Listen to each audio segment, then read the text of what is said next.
जय राम कृष्ण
रूप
बुद्धीचा धरा रे काय बुद्धीचा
पालट धरारे काही मागता नाही मनुष्य देव आपुल्या हिताची नवती सायास गृहदारा आस धनवित्त अवचित निदान लागले हे हाती अवचित निदान लागले हे हाती भोगावी विपत्ती गर्भवास आपुल्या हिताची नवती सायास गृहदारा आस धनवित्त यावे जावे पुढे ऐशेची साधन यावे जावे पुढे ऐशेची साधन भोगावे पतन नरकवास आपुल्या हिताची नवती सायास गृहदारा आस धनवित्त तुका म्हणे घरी आठवया देही तुका म्हणे घरी आठवया देही नाही तरी काही बरे नव्हे आपुल्या हिताची नवती सायास गृहदारा आस धनवित्त पांडुरंगा करो प्रथम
नमन त्यांच्या कृपादाने कथेचा विस्तार बाबाची सत्ता जयंती केली स्मरण होय सकळ विद्यांच्या ठिकाणा तेचे वंदू श्री चरण श्री गुरूंचे ते नमस्कारुणी आता नमो सद्गुरु तुकया ज्ञान दीपा नमो सद्गुरु सच्चिदानंद रूपा, नमो सद्गुरु भक्त कल्याण मूर्ती, नमो सद्गुरु भास्करा पूर्ण कीर्ती, सेज लागी सेवक झालो तुमच्या लागलो निज चरणा, अहो स्वामी कृपया देवा यावेळी न करावा अखेल मस्तक हे पाया.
बुद्धीचा पालट धरारे काही मागोता हा नाही सुनीता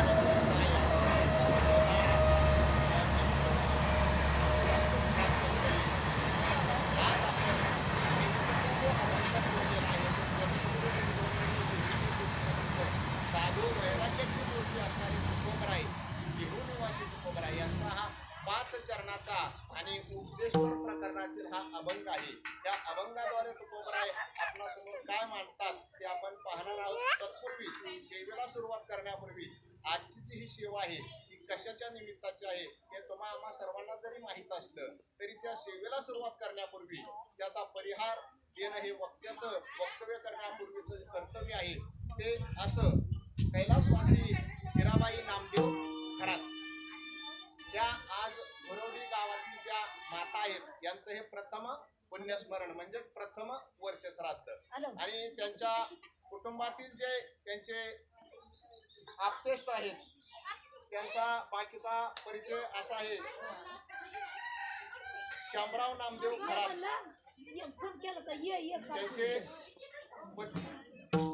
असा त्यांचा परिचय आहे, परंतु दत्तात्रय शामराव खरात मुलगा व माया श्रीकांत खंडाळी मुलगी, तसेच मनीषा युवराज कसबे मुलगी व रामदास नामदेव खरात हा मुलगा असा हा त्यांचा गोड परिवार आहे. त्या परिवाराने त्यांचा आज हे जे पिंडदान आहे त्या पिंडदानाचा एक प्रकारचा नानानामाचा सोहळाच आहे. तो सोहळा त्यांनी ठेवलेला आहे. कारण सोहळा कशाला म्हणतात तर एक प्रकारचं मृत्यू सुद्धा कसा व्हावा, गोड व्हावा. कारण तुका म्हणे एक मरणाची सर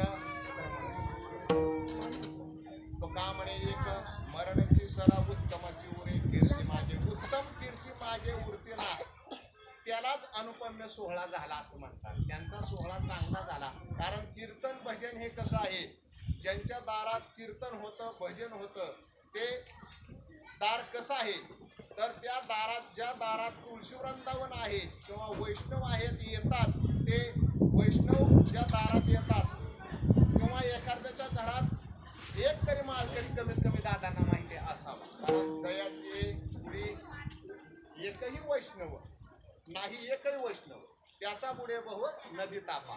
तापा जो आहे ना, तापा म्हणजे हा काय तुमचा टोळीचा तापा नाही, एक प्रकारचा कुटुंबातील जो तापा आहे तो तापा बहुनदीत बुडतो. ह्या तुकोबरायांनी त्याचं वर्णन केलेलं आहे. कारण तुकोबराय हे साधू संत माऊली ज्ञानोबराय हे कसे आहेत कधी संत त्यांना ह्या जनाचा तुकाराम भाव एक प्रकारचं हित करण्याचा त्यांच्या मनात हेतू असतो. म्हणून ते काकड्यात काय म्हणतात, उठा जागे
पंढरी नाथा, भावे चरणे ठेवा माथा, चुकली जन्मा जन्माच्या. उठा आणि जागे व्हा. हे जागे करण्याचं काम संत महात्मे करतात. कारण आपल्या घरात आपण एक तुम्हाला छोटस कुटुंबातलं जे उदाहरण आहे कुटुंबातील तेच देतो तुमच्या पुढे. दैनंदिन बघा, कुटुंबात आपण वावरत असताना सकाळी भल्या पहाटे कुटुंबातील जबाबदार व्यक्ती कोण असते आपल्याला उठवते बघा. आपली साखर झोप असते.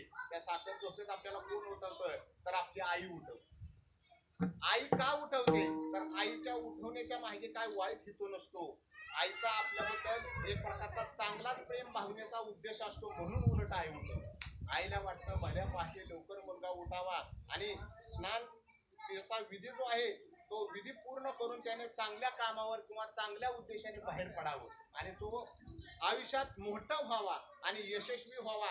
हे आईच्या मनातला हेतूचा एक प्रकारचा खुणगाट असते मनातील. परंतु तीच खुणगाट आपल्या बाकीच्या पैपावण्यात आणि शेजारी तुमचे कोण तुम्हाला कधी उठवाय आले कधीच येणार नाही. जर आले तर तुम्हाला मागण्यासाठी येते. कारण मागण्यासाठी काय येतात तर ते मागणीच फक्त करतात. मग मी पदार्थ सांगतोय असा आहे काय यावर तुकोबराय काय म्हणतात, जन हे चुकाचे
दिल्या घेतल्याचे. जन हे फक्त सुखात नसते, दुःखात कोणी नसतं. दुःखात कोण असतं तर दुःखात फक्त आपले आपतेष्टातले सुद्धा आपतेष्ट म्हणजे आईबाप सुद्धा नसतात असं तुकोबराय म्हणतात. कारण तुका म्हणे तुला सोडविना कोणी एका चक्रपाणी वाचून या. एका चक्रपाणी वाचून मात्र कोण सुद्धा सोडवत नाही. आणि जर तुला कोण सोडवत नाही तर तू तुझ्या बुद्धीत का बदल करत नाही. कारण बुद्धी कोणी दिलेली आहे, भगवंताने दिलेली आहे. बुद्धी चांगली दिलेली आहे. परंतु त्या बुद्धीला त्या शरीराला काय झालेलं आहे तर फाटा झालेला आहे. तो या झाला फाटा बाधिकेचा.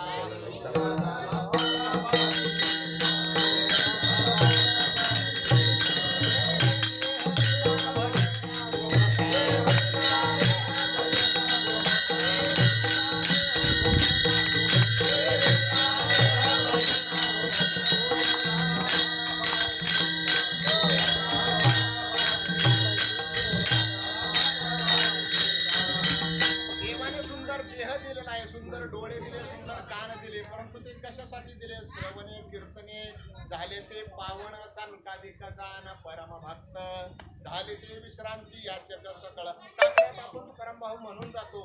पहाटेच्या वेळेस श्रवण करा आणि श्रवण काय करा तर तुम्ही ऐका रे कान माझ्या विठोबाचे गुण आणि नाम आणि गुणच फक्त ऐका. आणि डोळ्याने काय पहा तर डोळे तुम्ही पहा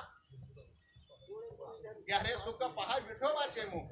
सुख घ्या पण कशाचं सुख घ्या, विठोबाला पाहण्याचं सुख घ्या. आणि विठोबाला पाहिल्यानंतर काय होतं तर तुमच्या अंतकरणातील जे दोष आहेत ते जळून जातात. आणि डोळ्याला काय होतं तर एक प्रकारचं तुमच्या डोळ्याला सुख शांती प्राप्त होईल. आणि सुख कोणतं का आहे तर त्या भगवंताच्या पायापाशी आहे. सुख पाहायचा तुझा कोण सांगा माझ्या पांडुरंगा वाचून सुखच नाही. आणि सुख आहे तर ते कुठे आहे. सुख वाटे हेची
पायाच्या जवळ आहे आणि साधू संतांच्या पायाच्या जवळ आहे. म्हणून ते साधू संत आपल्याला सांगण्याच्या योग्यतेचे आहेत.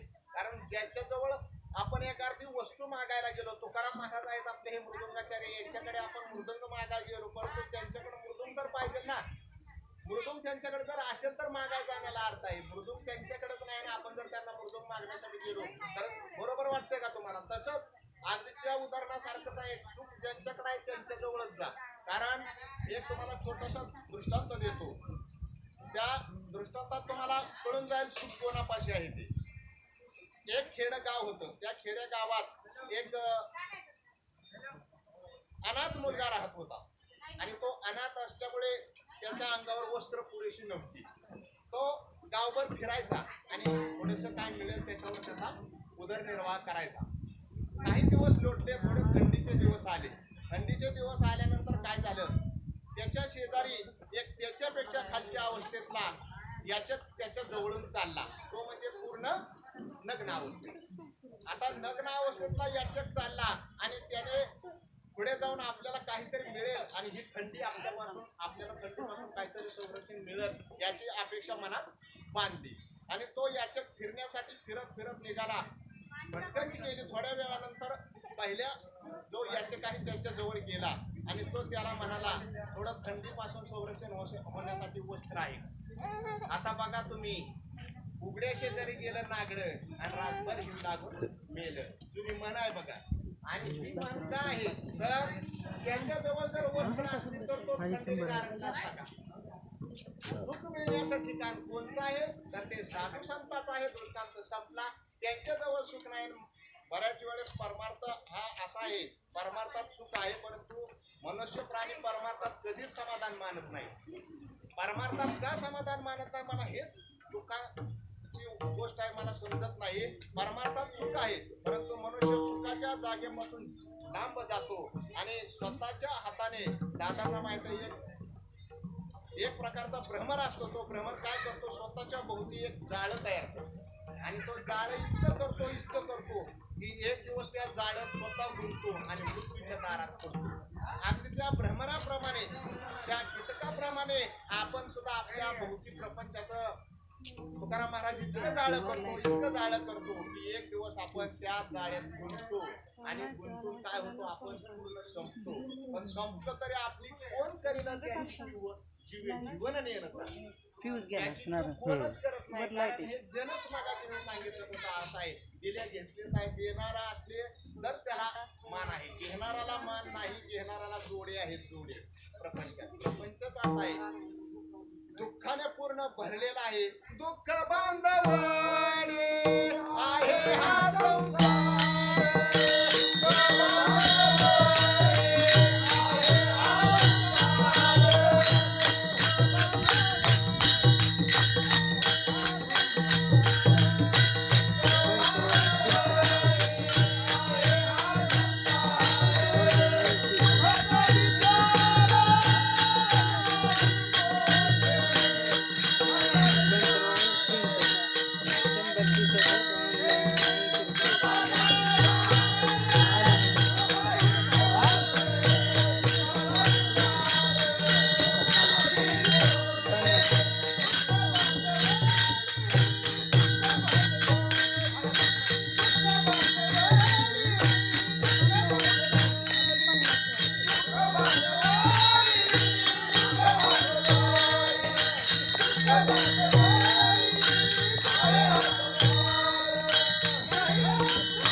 आहे हा संसार, सुखाचा विचार नाही कोठे.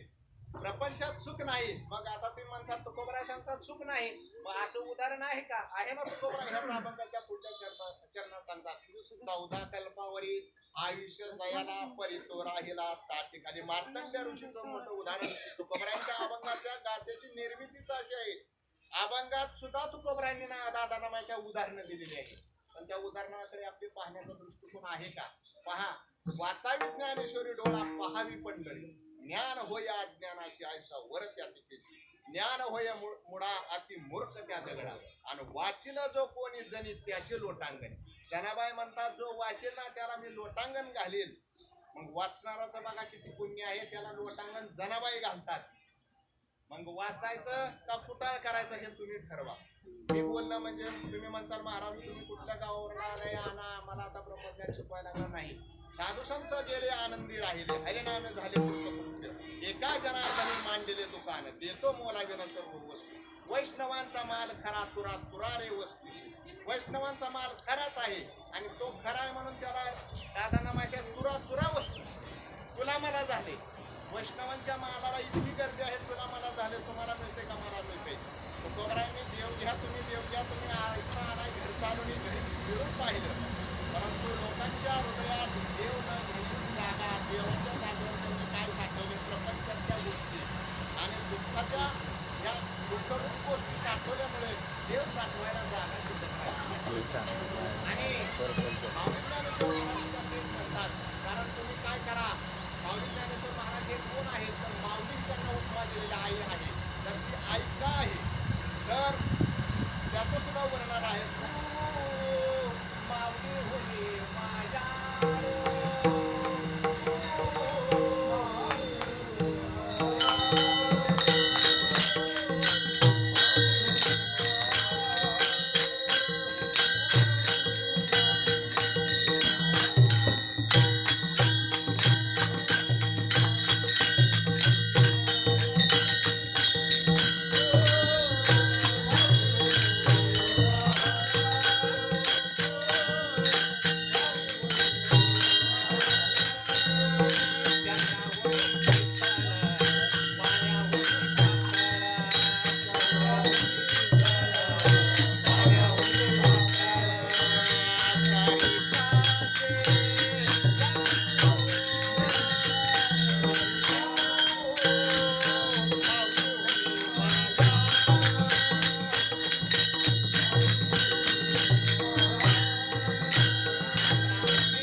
बघा प्रत्येक माऊलीच्या चित्तात मोबाईल प्रमाणे रेंज वाहते. मोबाईलची रेंज जशी वाहते ना, ज्या भागात आहे त्या भागाचं टावरचं नाव येतं. अशी ज्या मुलाची आई आहे ना त्या माऊलीच्या हृदयात त्या मुलाची रेंज वाहते नावात.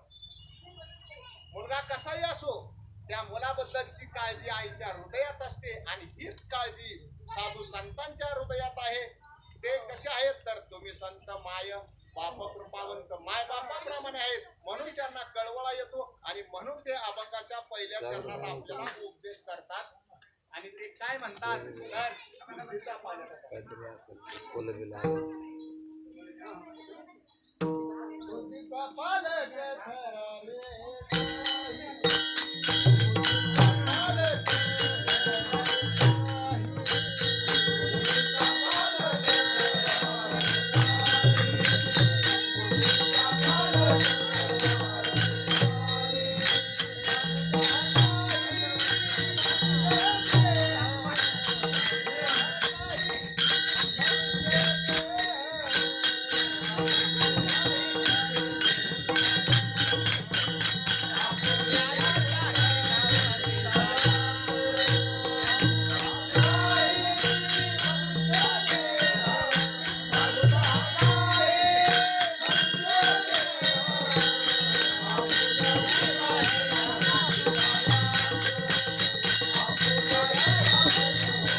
हा नाही मनुष्य देह.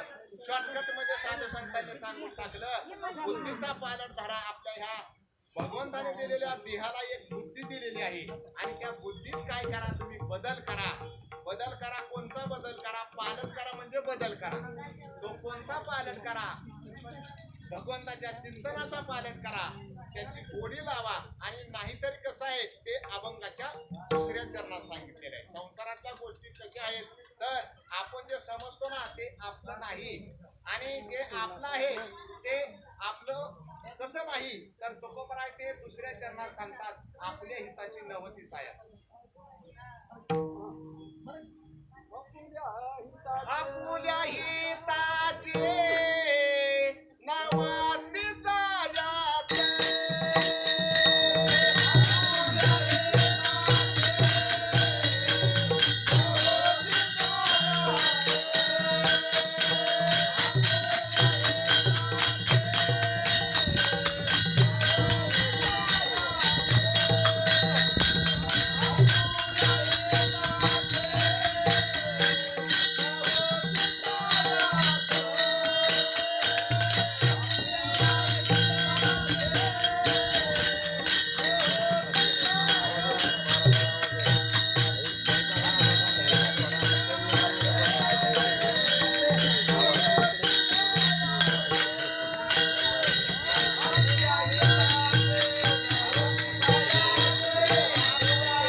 आपल्या हिताची नवती साया. नवती सायास गृहदारास धनवित्त. आपल्या हिताचं काय आहे तर आपल्या हिताचं आपल्या कुटुंबातील धनदारा.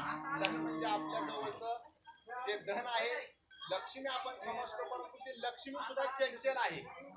जरी लक्ष्मी असेल तरी ती चंचल आहे, स्थिर राहत नाही. आणि त्या धनाला सुद्धा एक प्रकारचा आपण आपलं समजतो परंतु देह हे काळाचे, धन कुबेराचे, येथे मनुष्याचे काय आहे येत आहे वविता निधाने वविता. असं हे धन आहे. धन हे काळाचं आहे. आपण आपलं समजतो धनासाठी भांडणं करतो आपण. तो का म्हणे जन धनासाठी घेती प्राण. एकमेकांचं बांध फोडतो आपण, एकमेकांच्या अंगावर धावून जातो. साधू संत सांगतात हे तुम्ही काही करू नका, तुमचं हे काहीच नाही. कारण धन हे काळाचं आहे, कुबेराचं आहे आणि देह हे काळाचं आहे. देहावर सुद्धा आपण किती खर्च करतो तुकाराम भाऊ. देहाला आपण उठल्यापासून किती सजवतो, परंतु सजवण्याचं काय नाही, स्वच्छतेच्या दृष्टिकोनातून ते सुद्धा महत्वाचं आहे. पण अति सजवणं हे गैर आहे. कारण ते सुद्धा एक दिवस जायाचे. शरीर जाईल क्षणातच जाणार आहे. आणि मग हे धन कुबेराचं आहे आणि दारा म्हणजे पत्नी. धन आणि आपल्या हिताची नवती सायास गृहदारा आज धन वित्त. वित्त म्हणजे पैसा आणि गृह म्हणजे आपले जे आपण बांधकाम करतो आणि मोठ्या मोठ्या बिल्डिंगा उभा करतो ते घर. हे गृह कसं आहे तर गृह सुद्धा आपले आहे परंतु कुठपर्यंत आपले, जोपर्यंत आपण आहे तोपर्यंत. आपण ज्या वेळेस मुक्काम पोस्ट स्मशानभूमी त्या दिवशी गृह आपले आहे का? बरं मग आपले आहे तर आपल्या बरोबर काय येत नाही किंवा तुम्हाला घरातच का ठेवत नाही? असं कुठं ऐकलंय का? क्षमा मागून बोलतो, एखादा श्रीमंत माणूस मयत झाला आणि त्याला त्याच्याच बंगल्यात ठेवलाय. 2 वर्ष झालं, 3 वर्ष झालं, तो श्रीमंत आहे ना म्हणून त्याला त्याच्या दिवाणवरच ठेवण्यात आले नाही. त्याचा अपमान नको, स्मशानभूमीत नाही नको असं नाही. ठेवण्याचं काय नाही, ठेवलं तरी त्याचा अंतविधी नाही. जर त्याला नानांना माहिती, तुकाराम भावना माझ्या गरुड पुराणात विधीला सुद्धा महत्व आहे. कारण आजचा जो विधी आहे ना या तर विधीला महत्व आहे, तर अंत्यसंस्काराच्या सुद्धा विधीला महत्व आहे. दशक्रिया विधी आहे, सर्व हे पिंडदानाचा विधी आहे, मासिक श्राद्धाचा विधी आहे, ह्या सर्व विधी झालेच पाहिजे आणि अंत्यसंस्कार हा सुद्धा विधी झाला पाहिजे. ही भगवंताची संकल्पना आहे आणि ही भगवंताने का निर्माण केलेली आहे संकल्पना, तर प्रत्येक जीवाचा आणि भगवंताचा संबंध आहे. आपला संबंध फक्त आपल्या नातेवाईकांशी आहे असं नाही आहे, तो जन्माला आल्यापुरता आहे. आईचा तुझं माझं नव्हता काही संबंध, विशेषतः होता काही, विशेषतः लाभ हा भगवंताचा आणि आपला खरा संबंध आहे. फक्त जन्माला आल्यापुरता आपण आपल्या नातेवाईकांचा आपला संबंध आहे समजतो, परंतु तसं काही नाही. माणसाचा आणि भगवंताचा तर खरा संबंध आहे, कारण भगवंत प्रत्येकाच्या हृदयात आहे. ऐसा असता हृदयामध्ये रामू सर्व सुखासी आराम, का विश्रांतीशी भ्रांतो. मग हा भगवंत कसा आहे तर सर्व घटी राम देहा देही एक, सर्व घटी राम देहा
सगळ्यांच्या हृदयात भगवंत आहे, म्हणून भगवंताची अवहेलना होऊ नये म्हणून आत्महत्या सुद्धा करायची नाही.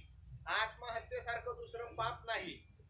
आत्महत्येचा विचार सुद्धा मनात आणायचा नाही. मग पुढचं पाऊल तर लांबच आहे, कारण आत्महत्या कशी आहे, आत्म्याची हत्या आहे. दुसऱ्याची हत्या करणं हे जसे पाप आहे, तसं स्वतःच्या आत्म्याची सुद्धा हत्या करणं पाप आहे. म्हणून आत्म्यात भगवंत आहे, त्या भगवंताचा अपमान होऊ नये म्हणून आत्मा कसा करायचा तर पवित्र करायचा. मग काय होतं तर येऊन गोपाळ राहे तिथे, पूर्वीचाच गोपाळ आहे, परंतु शुद्ध झाल्यानंतर अजून आनंदात भगवंत तो नांदतो त्या हृदयात. आणि बाकीचं कसं आहे, आपण येणं जाणं हे कसं आहे तर अभंगाच्या तिसऱ्या चरणात यावे.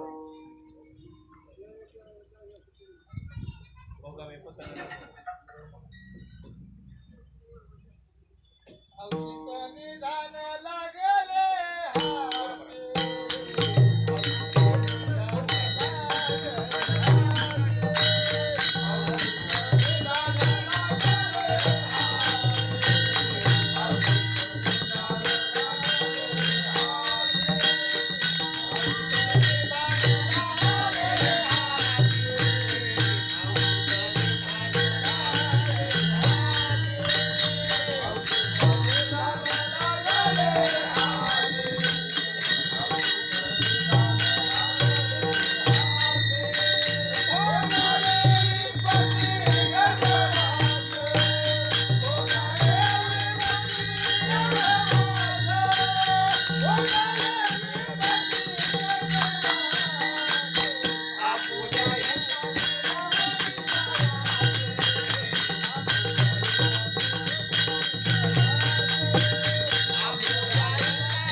नव्हती सायास गृहदारा आस धनवित्त. तिसऱ्या चरणात महाराज काय म्हणतात, आपल्या हिताचं काय आहे तर हे आपलं जे आहे ते आपलं नाही आणि नाही ते नाही परंतु हिताचं सुद्धा नाही. औचित्य निदान लागले हे हाती भोगावी विपत्ती गर्भवास. आंधळ्याच्या हातात ज्याप्रमाणे तुकाराम भाऊ कावळा सापडावा त्याप्रमाणे अगदी तंतोतंत तिसऱ्या चरणात तुकोबराय म्हणतात आपल्या हातात हा देह सापडला आहे. देह कागाटा न्यायी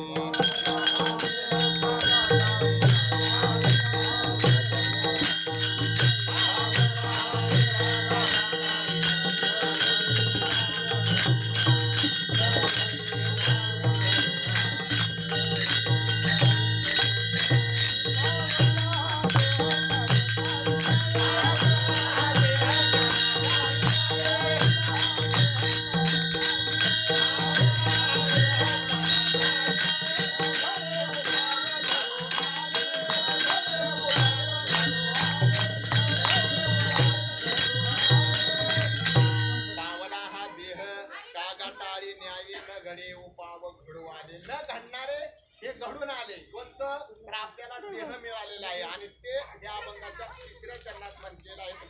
तुकोबरायांनी काय की औचित निदान लागले हे हाती भोगावी विपत्ती. विपत्ती कोणची आहे? गर्भवासाची. गर्भवासाचं सुद्धा दुःख आहे, मिळण्याचा आनंद आहे मनुष्य जन्म परंतु त्यात सुद्धा दुःख आहे. आय सांगू गर्भीची यातना मदन गोविंदा नारायणा असा बाकीचं दादांना माहिती पडतं. परंतु आता 10व्या वेगात आपल्याला काय घ्यायचंय तर दुःख आहे, गर्भात सुद्धा दुःख आहे आणि गर्भातून बाहेर आल्यानंतर तर दुःखाचं काय सांगूच नका. आणि मग नुसतं काय करायचं 4थ्या चरणात तुकोबराय म्हणतात यायचंय आणि जायचंय असं साधन आहे. यावे जावे पुढे ऐसेची साधन भोगावे पतना नरक नरकाचा वास आहे. परंतु काय आहे तर तुकाराम भाऊ आपण जर भक्ती केली नसेल तर 100% नरकातच जा. कारण नरकाशिवाय दुसरा पर्याय नाही. कारण तुकोबराय म्हणतात सांगण्याच्या पद्धतीने माता पित्याने लहानपणीचं बाल संस्कार केलं आणि तरुणपणात आपल्याला काय साधू संतांनी सांगितलेला उपदेश केलेला आहे परंतु त्याच्याकडे आपण पाहिले सुद्धा नाही. कारण तरुणपण आपण कशात घालवलं?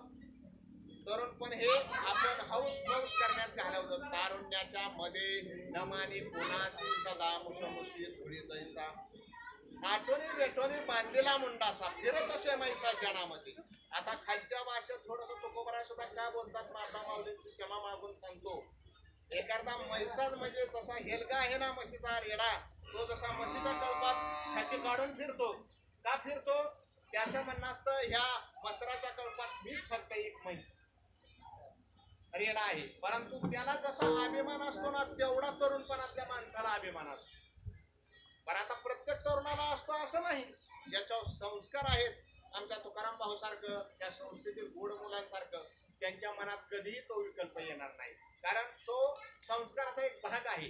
त्यांना तारुण्य अवस्था सुद्धा ज्यांना कळती आपली ती तारुण्य अवस्था कशात व्यर्थ न करता आपण परमार्थात जर व्यर्थ केली तर परमार्थ एक कसा आहे परमार्थ महाधन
परमार्थ हे महान धन आहे.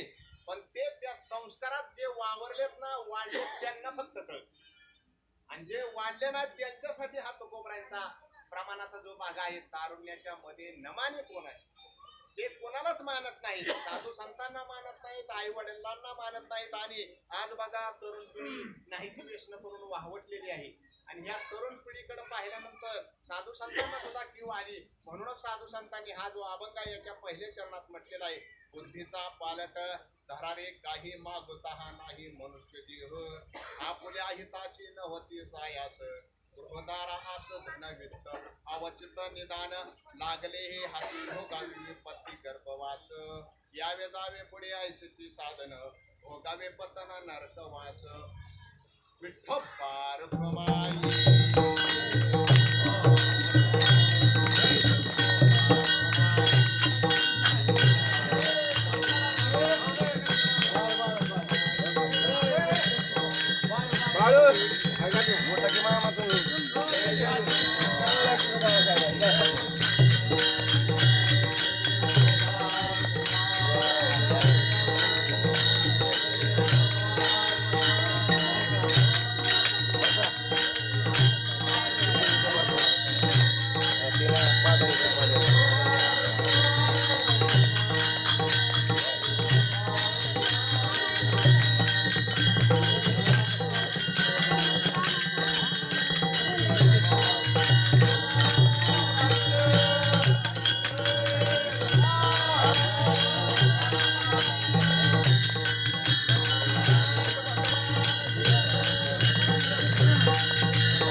आपुल्या हिताची नवती सायास गृहदारा आस धनवित्त, अवचिताने दान लागली हाती भोगावी विपत्ती गर्भवास.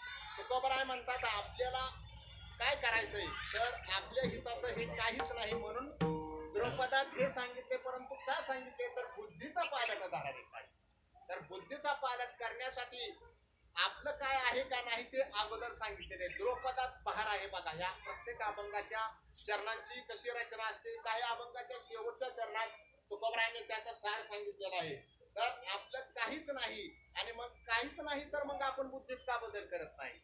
कारण जो गर्व आहे तो गर्व कसा आहे.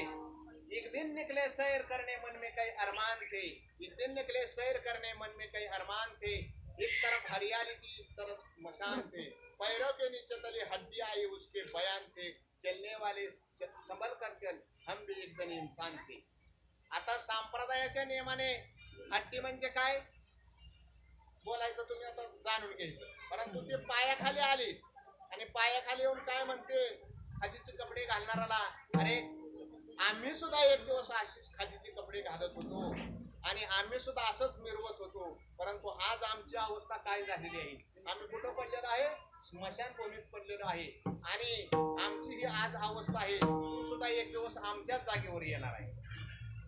मग गर्व किती कर करायचा तेवढाच कर, जास्त गर्व करू नको. कारण गर्वाचं घर नेहमी खाली असतं. म्हणून गर्व करायचा नाही. अभिमान नोरे संप्रदायाचे सुद्धा प्रमाण आहे त्याला. अभिमान नोरे ओढ अवघेची पुरे. आणि अभिमान नको. कारण अभिमान कसा आहे तिळ मात्र जाईल होई अभिमान. दादांना माहित आहे मीरो तो समान बहार देवा. बहार देवाला कसा आहे मीरो सारखा आहे. मीरो पर्वतासारखा आहे. तिळभर जरी बहार झाला. मग बघा आता तुमच्या मनात किती बहार आहे अभिमानाचा ते तुमचं तुम्ही तपासा. कारण आम्ही म्हटल्यानंतर कसं होतं महाराज लोकांनी बोललेलं माणसाला जड जातं. काय वाटतं याला महाराज आले असं म्हणून गेलं. आम्ही म्हणण्यापेक्षा तुमचं तुम्ही तपासा आपण कसं आचरण केलं पाहिजे. सत्य आचरण दया कधी सांगा ते चुकू नको. तशा येऊन बांधले अंगी पांगिला नव्हे विषय संगी.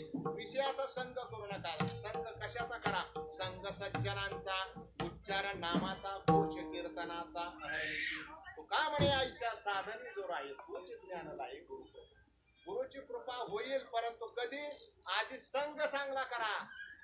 तर संघ चांगला म्हणजे कोणता तर सतत चिंतनात राहा. रात्रंदिवस जे चिंतन हरीचं करतात. आपल्या दादांच्या फणाचा नियम आहे सतत विण्याचा पहारा चालू आहे. आता विण्याचा पहारा का चालू आहे तुकाराम भाऊ. आज ह्या कीर्तन महोत्सवात सुद्धा विण्याचा पहारा म्हणजे चालूच आहे. विणा हा विण्याचं सुद्धा एक महत्व आहे. सतत स्वरासाठी तर विण आहेत, परंतु सतत स्मरण आणि सतत भगवंताचं चिंतन.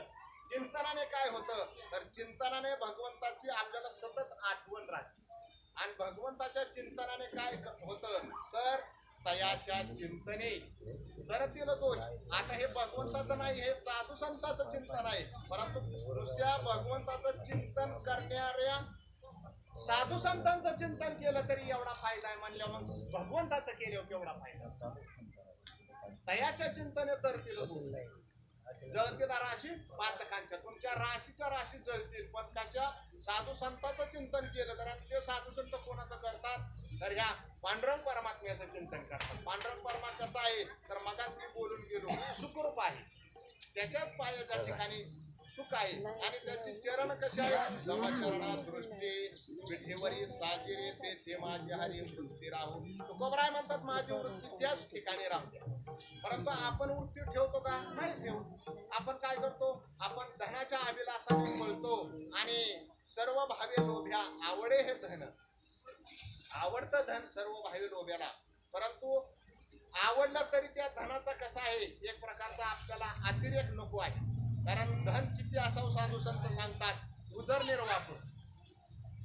आपा उदरनिर्वाहापुरतं धन असावं. माझ्या दारातून तुकाराम भाऊ साधू उपाशी नाही गेला पाहिजे, एवढं धन पाहिजे. संत महात्मे आलेला याचकाशी बाहेर देऊ नये येरझार. याचकाला येरझार द्यायचं नाही. तुकोबराय काय म्हणतात, याचकाला येरझार झाली नाही पाहिजे. आणि तुकोबराय म्हणतात देवा मला एवढीच भीक दे. तुकोबराय सुद्धा भीक मागतात, पण कशाची, प्रेमाची. प्रेमाची भीक मागतात. साधू संत कधीच भगवंताला काही मागत नव्हते, कारण काही मागण्याची तुकोबराय म्हणतात आमची वडिलाची जातच नाही. काही मागणे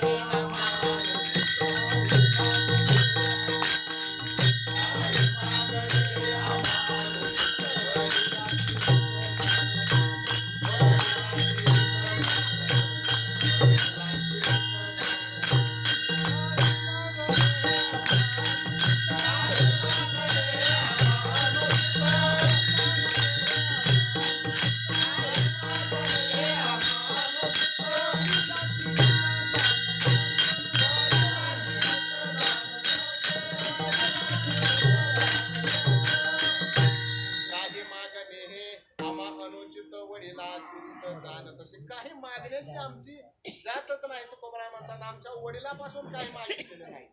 कारण मागायचं काय तर भगवंता तू फक्त आमच्या हृदयात असावं आणि तुझं नाम गोड आमच्या मुखात असावं. आणि देवाच्या नामाची काय ताकद आहे बघा, तुझ्या नामाचा महिमा.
प्रसंग आहे की आता तसा दृष्टांत देतो.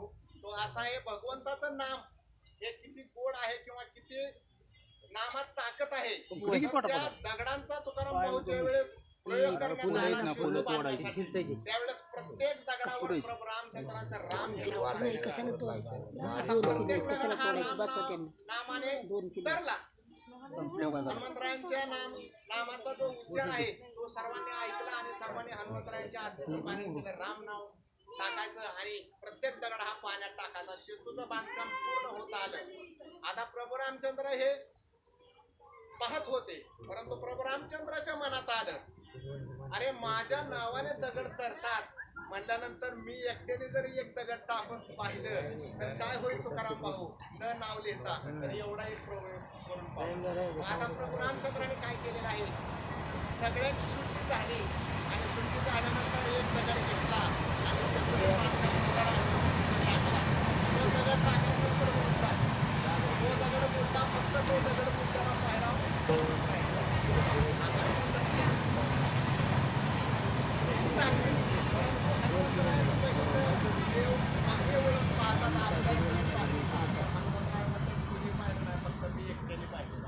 आणि प्रभू रामचंद्र म्हणले दादांना माहित आहे, कधी आला तुम्ही? म्हणले पहिल्या दगडालाच आलो.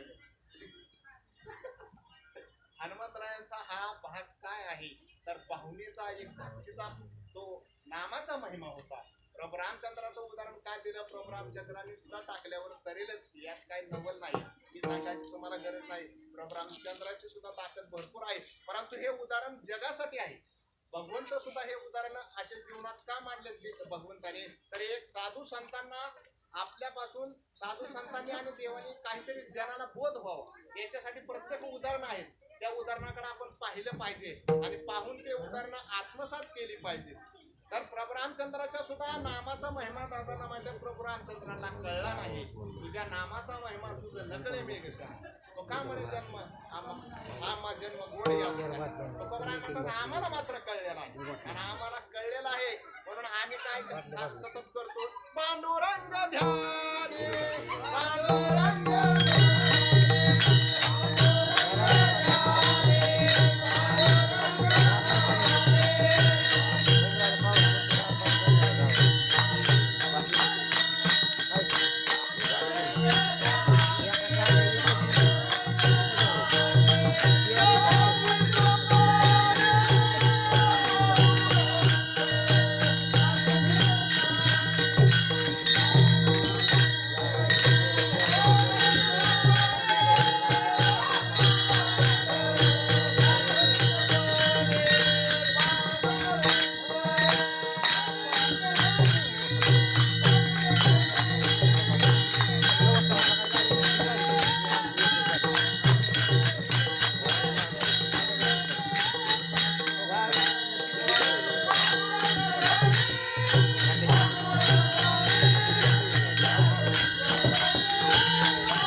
जन्माला आल्यापासून काय म्हणतोय, पांडुरंग ध्यानी पांडुरंग मनी जागृती स्वप्ने पांडुरंग.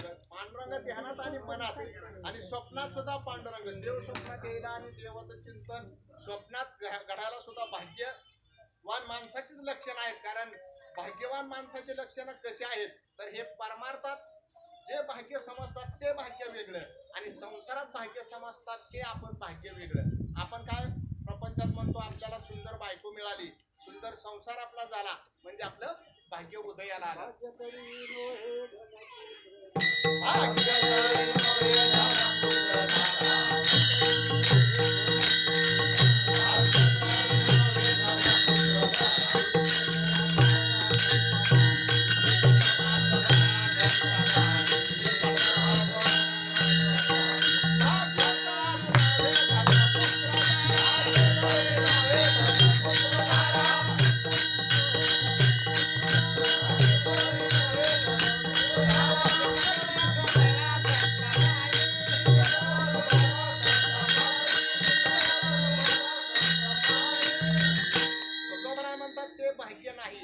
भाग्यवंता घरी भजन पूजन त्याची वाट बाहेर रघुनंदन. जे भाग्य आहे त्या भाग्यतेची लक्षणं वेगळी आहेत. भाग्यवंता घरी भजन पूजन ज्याच्या घरी आहे ते घर भाग्यवान. ज्याच्या गळ्यात माळ तो भाग्यवान, ज्याच्या मुखात नाम तो भाग्यवान. हे भाग्यतेचे लक्षण आहेत आणि ज्या आज आपल्यातून पूर्ण 1 वर्ष झाले ज्यांना वैकुंठवासी झालेले आहेत, ज्यांचा आज प्रथम वर्ष श्राद्ध आहे, अशा ह्या माता कैलासवासी हिराबाई नामदेव खरात ह्या माता ज्या आहेत, त्या मातेंचा प्रवास जो आहे तो कसा झालेला आहे. पूर्ण त्यांना 1 वर्ष 12 मासिक श्राद्धातून हा जो प्रवास त्यांचा आज पूर्ण 1 वर्षाचा झालेला आहे. त्या वर्षाच्या प्रवासात त्यांना तुकाराम भाऊ 16 नगर गरुड पुराणात त्याचं वर्णन आलेलं आहे. ते पार करून वैतरण नदी पार करून आज तो आत्मा गरुड पुराणात त्याचं वर्णन आलेलं आहे. यम दरबारात चित्रगुप्ताच्या समोर हजर असतो आणि ह्या आत्म्याला पाप पुण्य त्याचं जे आहे त्याचे जे मोजमाप आहे ते चालू असतं आणि ते आज माध्यान्हीच्या वेळेला 12च्या वेळेला बरोबर ते चालू असतं आणि त्या तो आत्मा यमदरबारात जो हजर असतो त्यांचे जे पुढील पिढीतील वारसदार जे आहेत ते कोण आहेत, ज्येष्ठ पुत्र जे आहेत, त्या विशेष करून पिंडदान हे ज्येष्ठ पुत्राच्या हातून घडणं गरजेचं असतं. त्याला सुद्धा एक प्रकारची आख्यायिका आहे. कारण रामायणामध्ये ज्येष्ठ पुत्र प्रभू रामचंद्र होते आणि त्यांच्या हातून दशरथ राजाचं पिंडदान झालेलं आहे आणि ते पिंडदान करताना थोडा उशीर झाला. पिंडदानाची सामग्री गोळा करताना त्यावेळेस सीता मातेने ज्यावेळेस फाल्गुन नदीतून हात वर आला दशरथ राजाचा, त्यावेळेस सीता मातेने काय केलेलं आहे, वाळूचा पिंड तयार केलेला आहे आणि तो पिंड तयार करून त्या दशरथ राजाच्या पिंडाचा जो आत्मा आहे तो शांत केलेला आहे आणि अशा ह्या मातेने पिंडदान केलं. परंतु प्रभू रामचंद्र आल्यानंतर प्रभू रामचंद्रांना खरे वाटेल याच्यासाठी त्या ठिकाणी काय होती, एक गाय होती तुकाराम भाऊ आणि तो वृक्ष होता आणि नदी होती. त्या सर्वांना विचारा म्हणाली. त्यावेळेस हे सर्व गप्प बसले. म्हणून गायला काय शाप दिला, तू सर्वांगाने फक्त तुझ्या शेपटीचं दर्शन घेतलं जाईल. आणि नदी काय बघा तिथे जे गेलेले आहेत ना तुकाराम भाऊ नामाचे तिथं गुप्त झालेले आणि अशा प्रकारचा त्यांना शाप का मिळाला सीता मातेकडून, त्यांनी पिंडदान केलं का नाही हे सत्य सांगितलं नाही. आणि पुन्हा नंतर प्रभू रामचंद्रांनी सुद्धा पिंडदान केलेलं आहे आणि अगोदर सुद्धा झालेलं आहे. आणि असेच पिंडदान कोणी केलेलं आहे तर तुकोबरायांनी सुद्धा पिंडदान केलेलं आहे. त्याचा सुद्धा पुरावा आहे. पिंड पदावरी दिला आपुनाची करी, माझे झाले गयावर जन पिठले पितरांचे ऋण केले कर्मांतर, बोंब मारले हरिहर माझे झाले गयावर जन पिठले पितरांचे ऋण. तुका म्हणे माझे झाले गया, तुका म्हणे बहार, तुका म्हणे माझे भार उतरले ओझे, माझे झाले गयावर जन पिठले पितरांचे ऋण. हे बहार आहे ते ओझ मी उतरलं आणि पिंडदान केलं. आणि तुकोबरायांनी तुकाराम महाराज कशाचं पिंडदान केलं, दादांना विचारा, देहाचं पिंडदान केलं, देह समर्पण केला आणि तो भगवंताला केला. अशा प्रकारे आपल्याला जर देह समर्पण नाही करता आलं तर करायचंय कोणाला, जमणार नाही. ते साधू संतांनीच करू जाणं. पण आपण काय करावं, फक्त आपल्याला सुद्धा पिंडदान करण्याचा नियम सांगितलेला आहे. तर आपण जे साधू संतांनी सांगितलेले नियम आहेत त्या नियमाने पिंडदान करा. कशा पद्धतीने करा तर पूर्ण 1 वर्षानंतर जो वर्ष श्राद्धाचा दिवस येतो त्याला आपण पुण्यस्मरण म्हणतो. त्या पुण्यस्मरणाच्या दिवशी तुम्हाला कीर्तन प्रवचन नामस्मरण जेणेकरून होईल असा विधी ठेवा. अन्नदान करा, वस्त्रदान करा, तुमच्या परीने असंच करा असं नाही, जेवढं काय जमेल त्या पद्धतीने करा. त्या आत्म्याला निश्चितच ते पोचणार आणि त्या गेलेला जो आत्मा आहे तो कुठेही गेलेला नसतो, तो सर्व पाहत असतो. आत्मा ज्यावेळेस देहातून निघून जातो त्यावेळेस आत्मा सुद्धा त्या देहाच्या जवळ येतो. गरुड पुराणात त्याचं वर्णन आलेलं आहे. तो जवळ येऊन काय करतो तर त्या देहात पुन्हा शिरण्याचा तुकाराम भाऊ प्रयत्न करतो. परंतु पुन्हा शिरताना त्याला शिरता येत नाही, कारण तो पाशाचा बनलेला असतो. तो त्याच्यामुळे त्याला पुन्हा त्या शरीरात प्रवेश देता येत नाही आणि तो आत्मा सुद्धा हे कृत्य करून झाल्यानंतर दादांना माते पाहतो आणि तो देहाकडे पाहून रडतो, आत्मा सुद्धा रडतो आणि काय म्हणतो तर मी ज्यावेळेस चांगला होतो त्यावेळेस कधी मी या हाताने टाळी वाजवली नाही, या हाताने कधी पूजन केलं नाही. म्हणून साधू संतांचं ऐका, तुम्ही ऐका रे कान माझ्या विठोबाचे गुण, विठोबाचे गुण कधी ऐकले नाहीत आणि त्यामुळं काय झालेलं आहे तर आज माझी ही अशी फजिती झालेली आहे. तो स्मशानभूमीपासून परत येतो, आपल्या आपतेष्टांकडे पाहतो तो आत्मा आणि आपतेष्ट रडतात ते सुद्धा त्याला दिसत असतात. तो सुद्धा त्या आपटिस्टांजवळ जाऊन बसतो आणि बसून काय करतो, रडण्याचा प्रयत्न करतो, आपटिस्टांना स्पर्श करण्याचा प्रयत्न करतो. पहा, एवढ्यापर्यंत मजल असते आत्मेची. म्हणून आत्मा गेला म्हणजे एखाद्याला वाटलं हा ती गेला आता सुट्टी झाली, सुट्टी नाही. 16 संस्कार आहेत, तो आत्मा इथेच असतो. हा सुद्धा आत्मा तो आपल्या सर्वांच्या समोर हजर आहे आणि तो आत्मा फक्त आहाट करते त्याचे पितर वंश दुराचारी. माझ्या वंशात दुराचारी जन्मला कधी म्हणतात, जर पिंडदान व्यवस्थित नाही झालं, श्राद्ध कर्म व्यवस्थित झालं नाही. जे श्रद्धायुक्त अंतःकरणाने केलं जातं कर्म त्याला श्राद्ध म्हणतात. आणि जे कर्म तुम्ही अजिबातच करत नाही हे श्रद्धायुक्त अंतःकरणाने, ते कर्म नाही केल्यानंतर तो आत्मा दुखावतो आणि तो आत्मा तुम्हाला शाप देतो. आहाट करते त्याचे पितर वंश दुराचारी. माझ्या या वंशात हा दुराचारी माणूस जन्माला आला असं ते पितर सुद्धा म्हणतात. जसं शेजारी पाजारी तुम्हाला नावं ठेवतात एखादं तुम्ही दुष्कर्म केल्यानंतर, तसं पितर सुद्धा आपल्यावर दुष्कर्म केल्याचं आपल्याला एक प्रकारचा शाप देतो.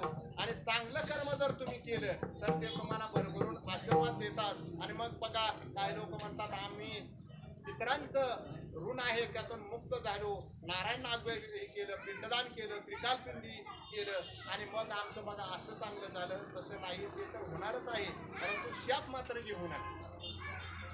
आणि हे जे सांगणं हे तुकोबरांनी सरळ सरळ सांगितलेलं आहे आणि बाकीच्या साधू संतांनी सुद्धा ते सांगण्याचा प्रयत्न केलेला आहे. आता सर्वांना फुलं वाटण्याची व्यवस्था करा. आणि बाकीचं कसं आहे तर तुकोबराय काय सांगतात, त्या साधू संतांचं जर तुम्ही चिंतन केलं तर तुम्हाला काय मिळेल, निश्चितच सद्गती मिळेल. ज्ञानेश्वर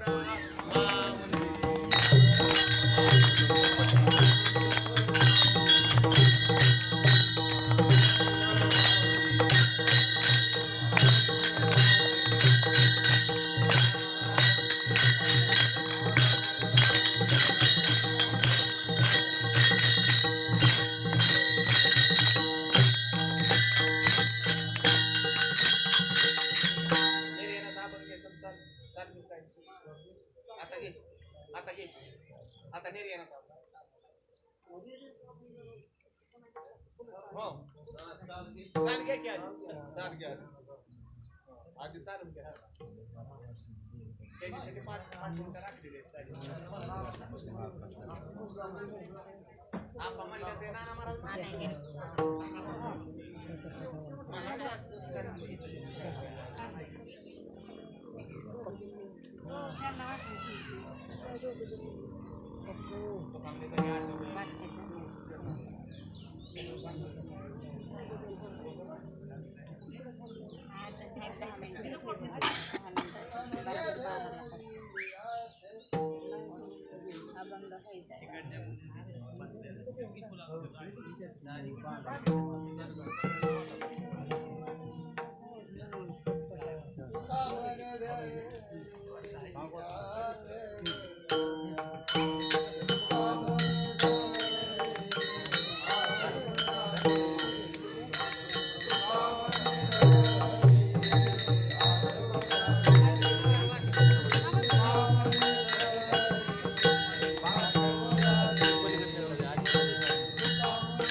त्या मूर्तीनं पटापट घ्यावं पलीकडे झाकण राहून त्या फोडू नका त्याला जाऊ पटकन तिकडे सगळ्यांना वाटा त्यांना इकडे या ना मग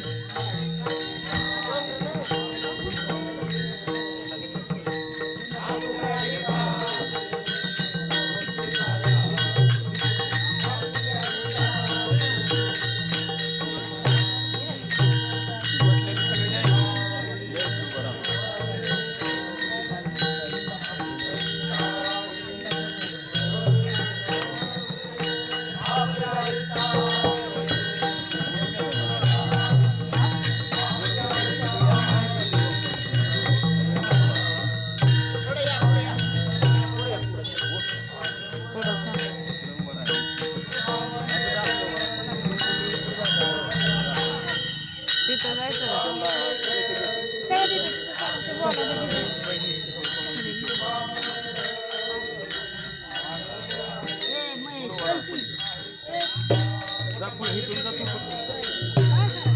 जा जा जा पुढे.